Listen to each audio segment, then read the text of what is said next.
ರಾತ್ರೋರಾತ್ರಿ 10,000 ಕೂಪನ್ ಹಂಚಿಕೆ. ಎಚ್ಡಿಕೆಗೆ ಸುಮಲತಾ ಕೊಟ್ರ ಬಿಗ್ ಶಾಕ್. ಕುಮಾರಣ್ಣನ ವಿರುದ್ಧ ಡಿಕೆ ರೊಚ್ಚಿಗೆದ್ದಿದ್ದಕ್ಕೆ. ರಾತ್ರೋರಾತ್ರಿ 10,000 ಕೂಪನ್ ಹಂಚಿಕೆ ಮಾಡಿದ್ಯಾರು? ಎಲೆಕ್ಷನ್ ಹೊತ್ತಲ್ಲಿ ಮಂಡ್ಯ ರಣಕಣದಲ್ಲಿ ಇದೆಂತ ಡೆವಲಪ್ಮೆಂಟ್? ಮಾಜಿ ಸಿಎಂ ಎಚ್.ಡಿ. ಕುಮಾರಸ್ವಾಮಿ ಅವರಿಗೆ ಸುಮಲತಾ ಕೊಟ್ಟಿದ್ದು ಎಂತ ಶಾಕ್. ಕುಮಾರಣ್ಣನ ವಿರುದ್ಧ ಡಿಕೆ ರೊಚ್ಚಿಗೆದ್ದಿದ್ದಕ್ಕೆ ಅದನ್ನ ಡೀಟೇಲ್ ಆಗಿ ತೋರಿಸ್ತೀವಿ. ಆದ್ರೆ ಅದಕ್ಕಿಂತ ಮೊದಲು ನಮ್ಮ ಚಾನೆಲ್ ಅನ್ನು ಸಬ್ಸ್ಕ್ರೈಬ್ ಮಾಡ್ಕೊಳ್ಳಿ. ಹಾಗೇನೇ ಪಕ್ಕದಲ್ಲಿರೋ ಬೆಲ್ ಬಟನ್ ಅನ್ನು ಪ್ರೆಸ್ ಮಾಡಿ.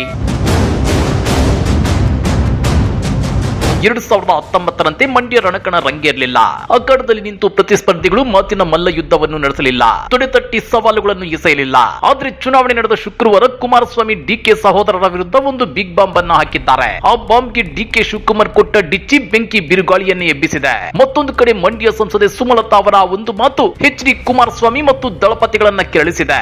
ಹಾಗಾದ್ರೆ ಏನದು ಮಂಡ್ಯ ಸಂಸದೆ ಸುಮಲತಾ ಅವರ ಒಂದು ಮಾತು ಅಂದ್ರ ಅದನ್ನ ತೋರಿಸ್ತೀವಿ. ಆದ್ರೆ ಅದಕ್ಕಿಂತ ಮೊದಲು ಕುಮಾರಸ್ವಾಮಿ ಡಿಕೆ ಸಹೋದರ ವಿರುದ್ಧ ಸಿಡಿಸಿರೋ ಆ ಬಾಂಬ್ ಏನು ಅನ್ನೋದನ್ನ ತೋರಿಸ್ತೀವಿ ನೋಡಿ. ತಮ್ಮನ್ನ ರಣಹೇಡಿ ಅಂತ ಡಿಸಿಎಂ ಡಿಕೆ ಶಿವಕುಮಾರ್ ಹೇಳಿಕೆಯ ಬಗ್ಗೆ ತೀಕ್ಷ್ಣವಾಗಿ ಪ್ರತಿಕ್ರಿಯಿಸಿರೋ ಮಾಜಿ ಸಿಎಂ ಎಚ್.ಡಿ. ಕುಮಾರಸ್ವಾಮಿ ಅವರು, ರಣಹೇಡಿ ನಾನಲ್ಲ, ನೇರವಾಗಿ ಚುನಾವಣೆ ಎದುರಿಸಲಾಗದೆ ರಾತ್ರೋರಾತ್ರಿ ಮತದಾರರಿಗೆ QR ಕೋಡ್ ಗಿಫ್ಟ್ ಕೂಪನ್ ಹಣ ಹಂಚಿಕೆ ಮಾಡುವವರು ರಣಹೇಡಿಗಳು ಅಂತೇಳಿ ಪರೋಕ್ಷವಾಗಿ ಡಿಕೆ ಬ್ರದರ್ಸ್ಗೆ ತಿರುಗೇಟನ್ನ ಕೊಟ್ಟಿದ್ದಾರೆ. ಅಷ್ಟೇ ಅಲ್ಲ, ಈ ರೀತಿ ಅಡ್ಡದಾರಿಯಲ್ಲಿ ವಾಮಮಾರ್ಗದಲ್ಲಿ ಮತ ಪಡೆಯುವ ಮಹಾನುಭಾವರು ಜನರಿಗೆ ಬುದ್ಧಿ ಹೇಳಿದ್ದೇ ಹೇಳಿದ್ದು. ಈ ಮಹಾನುಭಾವ ಇಲ್ಲಿ ಇದ್ದಾರಲ್ಲ, ದೇಶದ ಬಗ್ಗೆ ಚರ್ಚೆ ಮಾಡ್ತಾರಲ್ವಾ, ಈ ಇಬ್ಬರು ಮಹಾನುಭಾವರು, ಇವರ ಬಗ್ಗೆ ಚುನಾವಣಾ ಆಯೋಗ ಏನು ಮಾಡುತ್ತಿದೆ ಅಂತೇಳಿ ಡಿಕೆ ಸಹೋದರರ ವಿರುದ್ಧ ಎಚ್.ಡಿ. ಕುಮಾರಸ್ವಾಮಿ ಹರಿಹಾಯ್ದಿದ್ದಾರೆ. ಕುಮಾರಸ್ವಾಮಿ ಅವರಿಗೆ ಮಾನ ಮರ್ಯಾದೆ ಇದೆಯೇ?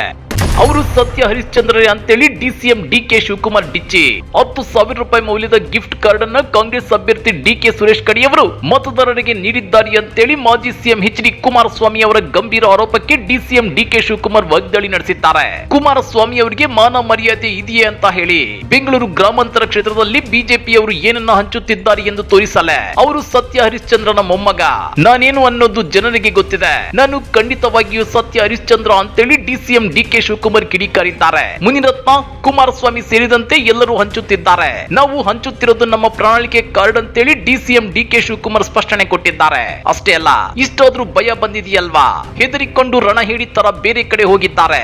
ಅವರೇ ಚುನಾವಣೆಗೆ ನಿಂತುಕೊಳ್ಳಬೇಕಿತ್ತು, ಅಮಾಯಕರನ್ನ ನಿಲ್ಲಿಸಿ ಮಂಡ್ಯಕ್ಕೆ ಓಡಿ ಹೋಗಿದ್ದಾರೆ. ಕುಮಾರಸ್ವಾಮಿ ಏನೇನ್ ಮಾಡ್ತಿದ್ದಾರೆ, ಏನೇನ್ ಹಂಚಿಸಿದ್ದಾರೆ ಅನ್ನೋದು ನಮಗೆ ಗೊತ್ತಿಲ್ಲವೇ? ಮುನಿರತ್ನನ ಮೂಲಕ ಗೋಲ್ಡ್ ಕಾರ್ಡ್ ಮಾಡಿ ಹಂಚುತ್ತಿದ್ದಾರೆ, ಸಿನಿಮಾ ಸ್ಟೈಲ್ ನಲ್ಲಿ ಮಾಡಿದ್ದಾರೆ. ಅವರಿಗೆ ಇಷ್ಟೊಂದು ಹತಾಶರಾಗಿದ್ದಾರೆ. ಸತ್ಯ ಹರಿಶ್ಚಂದ್ರನ ಮೊಮ್ಮಗ ಏನ್ ಹಂಚಿದ್ದಾನೆ, ಮಹಿಳೆಯರು ದಾರಿ ತಪ್ಪಿದ್ದಾರೆ ಅಂತ ಹೇಳಿ ಹೆಣ್ಣು ಮಕ್ಕಳನ್ನ ಅಗೌರವದಿಂದ ಕಂಡಿದ್ದಾರೆ. ಮಾಧ್ಯಮಗಳಲ್ಲಿ ಅವರ ಕರ್ಮಕಾಂಡ ತೋರಿಸುತ್ತಿದ್ರು.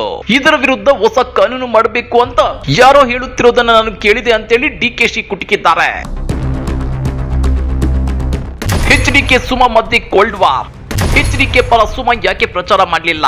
ಇತ್ತೀಚೆಗೆ ಮಾಜಿ ಪ್ರಧಾನಿ ಎಚ್.ಡಿ. ದೇವೇಗೌಡರು ಸುಮಲತಾ ಮಂಡ್ಯದಲ್ಲಿ ಕುಮಾರಸ್ವಾಮಿಗೆ ಸಪೋರ್ಟ್ ಮಾಡಿಲ್ಲ ಅಂತ ಹೇಳಿದ್ರು. ಇದಕ್ಕೆ ಇವತ್ತು ರಿಯಾಕ್ಟ್ ಮಾಡಿರೋ ಎಚ್.ಡಿ. ಕುಮಾರಸ್ವಾಮಿ ಅವರು, ದೇವೇಗೌಡರು ಆ ರೀತಿ ಯಾಕೆ ಹೇಳಿದ್ದಾರೆ ಅಂತ ನನಗೆ ಗೊತ್ತಿಲ್ಲ. ಸುಮಲತಾ ಅವರ ಪ್ರಶ್ನೆ ಇಲ್ಲಿ ಬರಲ್ಲ. ದೇವೇಗೌಡರು ಯಾಕೆ ಹಾಗೆ ಹೇಳಿದ್ದಾರೆ ಗೊತ್ತಿಲ್ಲ. ದೇವೇಗೌಡ ಅವರಿಗೆ ಮಾಹಿತಿ ಕೊರತೆ ಆಗಿರಬೇಕು ಅಂತ ಅನ್ಸುತ್ತೆ. ಪಕ್ಷಭೇದ ಮರೆತು ಕಾಂಗ್ರೆಸ್ ಬಿಜೆಪಿ ಅವರು ನನ್ನ ಪರವಾಗಿ ಕೆಲಸ ಮಾಡಿದ್ದಾರೆ, ಯಾರು ವಿರೋಧ ಮಾಡಿಲ್ಲ, ಎಲ್ಲರೂ ನನಗೆ ಸಹಾಯ ಮಾಡಿದ್ದಾರೆ ಅಂತ ಹೇಳಿದ್ದಾರೆ. ಕುಮಾರಸ್ವಾಮಿ ಪರ ಪ್ರಚಾರ ಯಾರು ನನ್ನ ಕರೆಯಲಿಲ್ಲ ಅಂತೇಳಿ ಸುಮಲತಾ ಹೇಳಿಕೆ ವಿಚಾರವಾಗಿ ಮಾತನಾಡಿರೋ ಎಚ್ಡಿಕೆ, ನಾನು ಅವರ ಮನೆ ಬಾಗಿಲಿಗೆ ಹೋಗಿ ಸಹಕಾರ ಕೇಳಿದ್ದೇನೆ, ಇದಕ್ಕಿಂತ ಇನ್ನೇನ್ ಮಾಡಬೇಕು ಅಂತೇಳಿ ಎಚ್.ಡಿ. ಕುಮಾರಸ್ವಾಮಿ ಮರುಪ್ರಶ್ನೆ ಹಾಕಿದ್ದಾರೆ. ಜೆಡಿಎಸ್ ವರ್ತನೆ ಬೇಸರ ತಂದಿದೆ, ತಪ್ಪು ಮಾಡ್ಬಿಟ್ನ ಅಂತೆನಿಸುತ್ತಿದೆ ಎಂದ ಸುಮಲತಾ. ಹೌದು ವೀಕ್ಷಕರೇ, ಹೀಗಂತ ಮಂಡ್ಯ ಸಂಸದೆ ಸುಮಲತಾ ಅವರು ಹೇಳಿದ್ದಾರೆ. ಜೆಡಿಎಸ್ ಅಭ್ಯರ್ಥಿ ಎಚ್.ಡಿ. ಕುಮಾರಸ್ವಾಮಿ ಪರವಾಗಿ ಪ್ರಚಾರ ಮಾಡದೇ ಇರೋದಕ್ಕೂ ಕಾರಣಗಳಿವೆ. ಅವರ ಹಾಗೂ ಪಕ್ಷದ ವರ್ತನೆ ಬೇಸರ ತಂದಿದೆ ಅಂತೇಳಿ ಸುಮಲತಾ ಅಂಬರೀಶ್ ಹೇಳಿದ್ದಾರೆ. ಜೆಡಿಎಸ್ ನಾಯಕರು ತನ್ನನ್ನು ದೂರವಿಟ್ರು, ಅವರು ನಡೆಸಿದ ಸಭೆಗೆ ನನ್ನನ್ನು ಕರೆಯಲಿಲ್ಲ, ನಾನಿಲ್ಲದೆಯೂ ಚುನಾವಣೆ ಗೆಲ್ಲುತ್ತೇವೆ ಎನ್ನುವ ಮಾತುಗಳು ನನ್ನ ಕಿವಿಗೆ ಬಿದ್ದಿವೆ. ಅವರ ವರ್ತನೆ ಮತ್ತು ಧೋರಣೆಗಳಿಂದ ತುಂಬಾ ಬೇಸರವಾಗಿದೆ ಅಂತ ಹೇಳಿದ್ದಾರೆ. ಅಷ್ಟೇ ಅಲ್ಲ, ನಾನು ಸ್ಪರ್ಧೆ ಮಾಡೋದಿಲ್ಲ ಎಂದಾಗ ನನ್ನ ಬೆಂಬಲಿಗರಿಗೆ ಬೇಸರವಾಗಿತ್ತು. ಜೆಡಿಎಸ್ ವರ್ತನೆ ಕಂಡು ಅವರು ಸ್ಪರ್ಧಿಸಿ ಎಂದು 100 ಬಾರಿ ಹೇಳಿದ್ರು.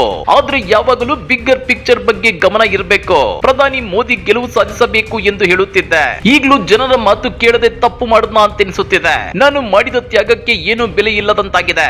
ಕುಮಾರಸ್ವಾಮಿ ಅವರು ಮನೆಗೆ ಬಂದು ಹೋದ ಮೇಲೆ ಒಂದೇ ಒಂದು ಸಲ ತಮಗೆ ಫೋನ್ ಮಾಡಿಲ್ಲ ಅಂತೇಳಿ ಸುಮಲತಾ ಬೇಸರ ವ್ಯಕ್ತಪಡಿಸಿದ್ದಾರೆ. ಅದೇನೇ ಇರಲಿ, ಕರ್ನಾಟಕದಲ್ಲಿ ಮೊದಲ ಹಂತದಲ್ಲಿ ಒಟ್ಟು 14 ಕ್ಷೇತ್ರಗಳಿಗೆ ಮತದಾನವಾಗಿದೆ. ಇದರಲ್ಲಿ ಮಂಡ್ಯ ಕ್ಷೇತ್ರವೂ ಇದೆ. ಇಲ್ಲಿ ಯಾರು ಗೆಲ್ಲ ಗೆಲ್ಲಬೇಕು ಅನ್ನೋ ಭವಿಷ್ಯವನ್ನ ಮತದಾರರು ಬರೆದಾಗಿದೆ. ಫಲಿತಾಂಶಕ್ಕಾಗಿ ಜೂನ್ 4ರವರೆಗೂ ಕಾಯಲೇಬೇಕು.